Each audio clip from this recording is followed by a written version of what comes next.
சொல்லிப்பாங்க சில நிழல்கள் என்னைக்கும் சாகிறது இல்லைன்னு. அவங்க காத்துட்டு இருப்பாங்களாம், அதுவும் பல நூற்றாண்டுகளா, இருட்டுல அமைதியா. அப்புறம் திரும்பி வரும்போது யாரோ ஒரு அப்பாவியோட கண்கள்ல தெரியாம வருவாங்களாம். இல்ல குழந்தைகளோட நடுங்கும் விரல்கள்ல. ஒரு அம்மா அவங்க தன்னோட குழந்தைய காப்பாத்த புறப்பட்டாங்க.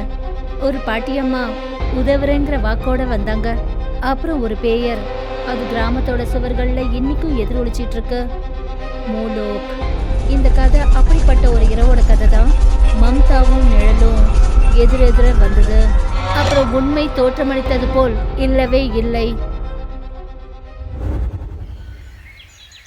சுமதி ஒரு சாதாரண அம்மா. அவங்க வீட்டு அறையில உட்காந்து மாவை பிணைஞ்சுக்கிட்டு இருந்தாங்க. அவங்க பொண்ணு சவி கட்டில உட்காந்துக்கிட்டு ஒரு பழைய பேப்பர்ல டிராயிங் வரைஞ்சுக்கிட்டு இருந்தா. வேலையை முடிச்சதுக்கு அப்புறமா சுமதி சிரிச்சுக்கிட்டே சவிய பார்த்தாங்க. சவி, அம்மாடி, காலையில இருந்து நீ எதுவும் சாப்பிடல. இங்க பாரு, உனக்காக நான் இனிப்பு ரொட்டி பண்ணிட்டு இருக்கேன். சவி தன்னுடைய டிராயிங் கவனத்துல இருக்கா. அப்பதான் சுமதி மறுபடியும் அவகிட்ட சொன்னாங்க, சவி, நான் சொல்றத நீ கேக்குறல்ல? நீ என்ன வரைஞ்சிட்டு இருக்க? சவி அவங்க சொல்றதுல கவனத்தை செலுத்தல. இத பார்த்துட்டு சுமதிக்கு கொஞ்சம் கவலையாயிடுச்சு. அவங்க எழுந்து வந்து சவியோட டிராயிங்க பார்த்தாங்க. பார்த்ததும் ரொம்ப அதிர்ச்சி அடைஞ்சாங்க. சவி ஒரு பயங்கரமான ராட்சசனோட உருவத்தை டிராயிங்கா வரைஞ்சா. அதுக்கு கூர்மையான கொம்புகள் இருக்கு. அப்புறம் அது தன்னோட கையில ஒரு குழந்தைய பிடிச்சிட்டு இருக்கு. இது இது என்ன சவி? இத நீ எங்க பார்த்த? சவியோட முகத்துல எந்த ஒரு ரியாக்ஷனும் இல்ல. அவன் நடுக்கத்தோட கையால கதவு பக்கமா விரல காட்டினா. அவரு வெளியில நின்னுட்டு இருக்காருமா. அவரு காலையில இருந்து நமக்காக காத்துட்டு இருக்காரு. சுமதி ரொம்ப பயந்து போயிட்டா. உடனே அவ கதவு கிட்ட போனா. ஆனா அவளுக்கு அங்க யாருமே தெரியல. கதவுல வினோதமான அடையாளம் ஏதோ ஒண்ணு இருக்கு. அது பார்க்கறதுக்கு காலமாட்டோட முகம் மாதிரி இருக்கு. இத பார்த்ததும் சுமதியோட மனசு ரொம்ப நொந்து போச்சு. கொஞ்ச நேரத்துக்கு அப்புறம் ஒரு வயசான அம்மா கிணத்துல இருந்து தண்ணி இழுத்துட்டு இருக்காங்க. அவங்களோட முகம் கொஞ்சம் மஞ்சள்னு இருக்கு. அவங்க தண்ணி எடுத்து பானையில நிரப்பிக்கிட்டு இருக்காங்க. அப்பதான் சுமதி பயந்து போன நிலையில அவங்க கிட்ட ஓடி வந்தா. சுமதி, ஏன் இவ்வளவு பயந்து போயிருக்க? உனக்கு எதுக்கு இப்படி மூச்சு வாங்குது?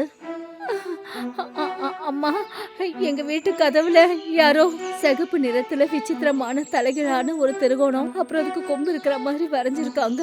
அப்புறம் சவி ரொம்ப விசித்திரமா ஏதோ பேசிக்கிட்டு இருக்கா. அது மட்டும் இல்லாம கொம்பு இருக்கிற மாதிரி ஒரு உருவத்தை வரைஞ்சிக்கிட்டு இருக்கா. அந்த வயசான அம்மா அதிர்ச்சியில் அப்படியே பார்த்தாங்க. அவங்க கையில இருந்த கயிறு நழுவிடுச்சு. நீ என்ன சொன்ன? தழகிலான திருகோணம் அப்புறம் கொம்பா? இல்ல இல்ல, அப்படியெல்லாம் இருக்க கூடாது. அவன் திரும்பி வந்துட்டான்.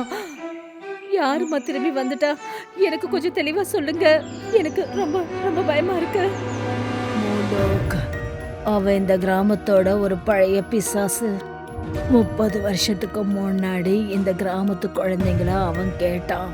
அப்ப கிராமத்து ஜனங்க அவனை அடிச்சு விரட்டிட்டாங்க. ஆனா அவன் பேச மாட்டான். அவன் தன்னுடைய பலிய தேடி திரும்பி வருவான். இதெல்லாம் மூட நம்பிக்கைமா. பிசாசுங்க அதுவும் குழந்தைங்களை கேட்குது. இதெல்லாம் நடக்காது. யாரும் விளையாடுறாங்க. இது விளையாட்டு இல்ல சுமதி. மூலோக்கு வந்துட்டான். அவன் உன்னுடைய வீட்டு வாசல் வரைக்கும் வந்து சேர்ந்துட்டான்.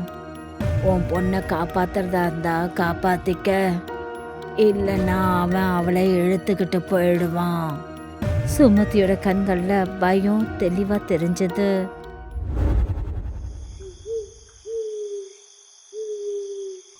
ராத்திரி சுமதி படுக்கையில படுத்திருந்தா.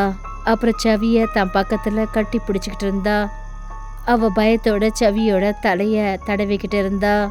அப்பதான் ஒரு பயங்கரமான காத்து சத்தத்தோட ரூமோட ஜன்னல் கதவு திறந்தது. டேபிள் மேல இருந்த லாந்தர் விளக்கு கீழே விழுந்தது. அந்த மொத்த அறையும் இருட்டுல முழுகி போயிடுச்சு.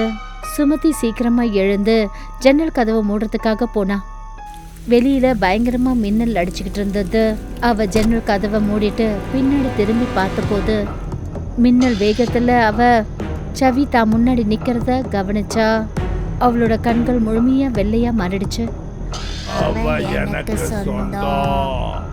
அவளை என்கிட்ட ஒப்படைச்சிடு. உன்னுடைய இந்த சுவரு என்ன தடுக்கவே முடியாது. சுமதி பயங்கரமா கத்தினா அங்கேருந்து ஓடி போய் சவியை போய் பிடிச்சா.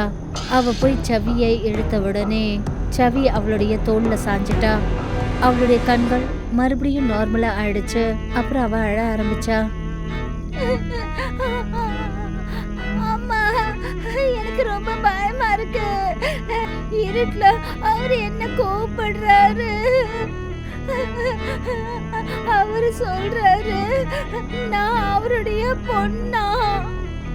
சுமதி தன்னுடைய பொண்ணை கட்டி பிடிச்சுக்கிட்டு பயங்கரமா அழ ஆரம்பிச்சா. அவ ரொம்ப பயத்தோட ஜன்னல் பக்கமா பார்த்தா. மறுநாள் காலையில சுமதி வீட்டை விட்டு வெளியே வந்தபோது அவ தன்னுடைய வீட்டு கதவுல இருந்து முன்னாடி வரைக்கும் கருப்பு சாம்பல்ல ஒரு கோடு தெரிஞ்சது. இதை பார்த்ததும் அவளுக்கு சந்தேகம் வந்தது. அப்புறம் அவ அந்த கோட்டை நோக்கி போக ஆரம்பிச்சா. அந்த கோட்டை அவ தொடர்ந்து போய் காட்டுக்குள்ள அவ பழைய காஞ்சி போன மரத்துக்கிட்ட போய் சேர்ந்தா. அந்த இடத்துல தான் அந்த கோடு போய் முடிஞ்சது. அந்த மரத்துல வைக்கோலால செய்யப்பட்ட ஒரு பொம்மை இருந்தது. சுமதி தன்னோட கையால அதை எடுத்து நல்ல கவனமா பார்த்தாங்க. அந்த பொம்மையோட தலைமுடி அப்படியே சவிமா இருந்தது. அதை பார்த்துட்டு சுமதி பயந்து போயிட்டா. அப்புறம் காட்டுல இருந்து திரும்பி ஓட ஆரம்பிச்சா. சுமதி நேரா அந்த வயசான அம்மா வீட்டுக்கு ஓடினா. அவ அந்த பொம்மைய அந்த அம்மா முன்னாடி வீசினா. அப்புறம் அழ ஆரம்பிச்சா. இது என்னதுமா? இந்த பொம்மையில என் பொண்ணோட தலைமுடி மாதிரி இருக்கு. எனக்கு சொல்லுங்க, இதெல்லாம் செய்யறது யாரு? அந்த வயசான அம்மா அந்த பொம்மையை பார்த்தாங்க. அப்புறம் அவங்க கையெல்லாம் நடுங்க ஆரம்பிச்சது. இது மோலோக்கோட அழைப்பு சுமதி. அவன் ஏதாவது ஒரு குழந்தைய தேர்ந்தெடுத்தான்னா அவன் அவங்களோட ஆத்மாவை இந்த மாதிரி பொம்மையில கட்டி போட்டுடுவான். இப்போ சவியோட உடம்பே இங்க இருக்கு, ஆனா அவளோட மனசு மோலோக்கிட்ட போயிடுச்சு. இல்ல, இதை நான் நம்ப மாட்டேன். நான் இன்னைக்கு என் பொண்ணை கூட்டிக்கிட்டு இந்த கிராமத்தை விட்டே போயிடுறேன். எந்த ஒரு பிசாசும் என் குழந்தைய தொடக்கூட முடியாது. நீ எங்க போனாலும் அதுவும் பின்னாடி நிச்சயம் வரும். 30 வருஷத்துக்கு முன்னாடி என் பிள்ளைய கூட அவன் இப்படிதான் தேர்ந்தெடுத்தான். நானும் இங்கிருந்து தப்பிச்சு ஓடுறதுக்கு முயற்சி பண்ணேன். ஆனாலும் என்னால் இந்த கிராமத்து எல்லையை கூட தாண்ட முடியல. என்னுடைய பிள்ளைய அவன் எடுத்துட்டு போயிட்டான். இப்ப நான் என்னமா பண்றது? நான் என் உயிரை கூட கொடுப்பேன், ஆனா என் பொண்ணுக்கு எதுவும் ஆக விட மாட்டேன். ஏதாவது ஒரு வழி இருக்கணுமே. ஒரே ஒரு வழிதான் இருக்கு. இன்னைக்கு அந்த மோலோக்கே உன்னை தேடி உன் வீட்டுக்கு வருவான். எப்படியாவது நீ உன் பொண்ணை மறைச்சு வைக்கணும். எந்த ஒரு நிழலும் போக முடியாத ஒரு இடத்துல மறைச்சு வைக்கணும். அப்புறம் நான் உனக்கு உதவி பண்றேன். சுமதிக்கு ஒரு நம்பிக்கைன்ற வெளிச்சம் தெரிஞ்சது.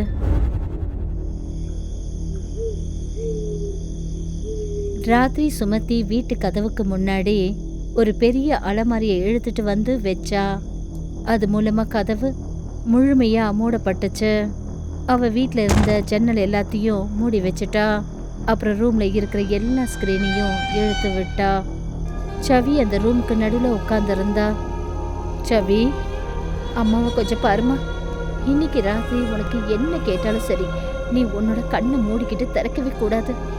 நீ எங்கேயும் போகக்கூடாது, சரியா? சவி எந்த ஒரு பதிலும் சொல்லல. சுமதி அவகிட்ட எதையோ தான் சொல்ல வந்தா. அப்பதான் திடீர்னு வீட்டுல இருந்த லைட் மொத்தமும் அணைஞ்சது. சுமதி பயந்து போய் தன்னுடைய பொண்ணு சவிய கட்டி அணைச்சுக்கிட்டா. அப்பதான் யாரோ நடந்து வர சத்தம் அவளுக்கு கேட்க ஆரம்பிச்சது. கதவுக்கு முன்னாடி வைக்கப்பட்ட அந்த வெயிட்டான அலமாரி பயங்கரமா அசைய ஆரம்பிச்சது. சுமதி சவிய இன்னும் இறுக்கமா அணைச்சு வச்சிருந்தா. திடீர்னு அந்த அலமாரி கதவை விட்டு ரொம்ப தூரம் போய் விழுந்தது. அப்புறம் கதவும் திறந்துச்சு. மெல்ல மெல்ல யாரோட கால்களோ ரூம்குள்ள வந்தது. அது வேற யாரும் கிடையாது, அது அந்த வயசான அம்மா. ஆனா இப்ப அவங்களுடைய உருவம் முழுமையா மாறி போச்சு. அவங்களுடைய கண்கள் முழுமையா கருப்பா மாறிடுச்சு. அம்மா, உங்களுடைய கண்ணெல்லாம் நீங்க நீங்க ஏன் பாக்குறதுக்கு இப்படி இருக்கீங்க? நீங்க தானே சொன்னீங்க எனக்கு உதவி பண்றேன்னு. எங்க அம்மா எப்பவோ தோல்வியை ஒத்துக்கிட்டா சுமதி. அதெல்லாமே என்னுடைய எச்சரிக்கைகள். நான் தான் உங்ககிட்ட சொன்னேன்ல, அவ எனக்கு சொந்தம். வயசான அம்மா ஏதோ கெட்ட சக்தியோட பிடிப்பால சுமதிய வேகமா தள்ளினாங்க. சுமதி போய் கீழே விழுந்தா.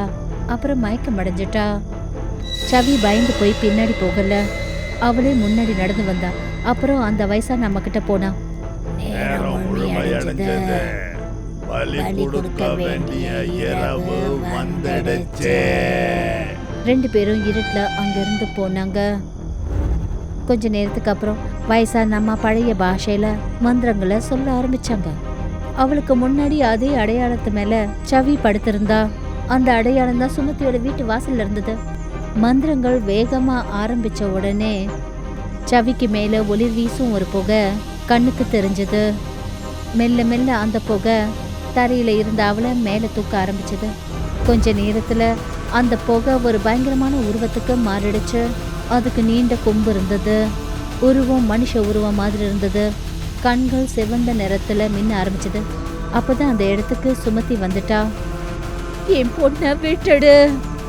சுமதி முழு பலத்தோட அந்த அம்மாவை நோக்கி ஓடினா. அவங்கள வேகமா தள்ளி விட்டா. அந்த அம்மா கீழே போய் விழுந்தாங்க. அப்பதான் மின்ற அந்த புகை காத்துல மறைஞ்சு போச்சு. சவி கீழே போய் விழுந்தா. அப்பதான் சுமதி அங்கேருந்து ஓடி போய் அவளை பிடிச்சுக்கிட்டா. சவி எழுந்துரு, அம்மா நான் வந்துட்டேன், நான் உன்னை இங்கேருந்து கூட்டிட்டு போறேன், எழுந்துருக்கண்ணா. திடீர்னு சவி தன்னுடைய கண்களை திறந்தா. இப்ப அவ பழையபடி அந்த குழந்தையா இல்ல. அவளுடைய கண்கள் செவந்து போய் மின்னிட்டு இருந்தது. அவ சுமதிய பார்த்து ஒரு பயங்கரமான சிரிப்பை சிரிச்சா. உனக்கு புரியல அம்மா, பூலோகத்துக்கு என்னுடைய பலி தேவையில்லை. அது தனக்கு என்ன ஒரு புது பூசாரியா ஆக்கிறதுக்கு வந்தது. சுமதி அவளை பார்த்ததும் முழுமையா அதிர்ச்சி அடைஞ்சா. என்ன நீ என்ன சொல்ற சவி? பூலோக ஒரு சுத்தமான அப்புறம் ஒரு உண்மையான அம்மாவோட பலி வேணும். அவ தன்னுடைய விருப்பத்தோடவும் அப்புறம் வசியப்படாம இங்க வந்திருக்கிறவளா இருக்கணும். அவ என்ன பயன்படுத்தினது உன்னை இங்க வரவழைக்கிறதுக்காக மட்டும்தான். இப்ப நான் போறேன் அம்மா. அவ சுமதிக்கு பின்னாடி கைய காட்டினா. அப்புறம் அவளுடைய கையில அவ உயிரை விட்டுட்டா. சுமதி பின்னாடி திரும்பி பார்த்ததும் அவளுக்கு பின்னாடி மூலோக் நின்றுட்டு இருந்தது. அதை பார்த்துட்டு சுமதியோட கண்கள் பயத்துல அப்படியே உறைஞ்சு போயிடுச்சு. மூலோக் தன்னுடைய மின்ற தடிய சுமதியை நோக்கி உயர்த்தினா. இல்ல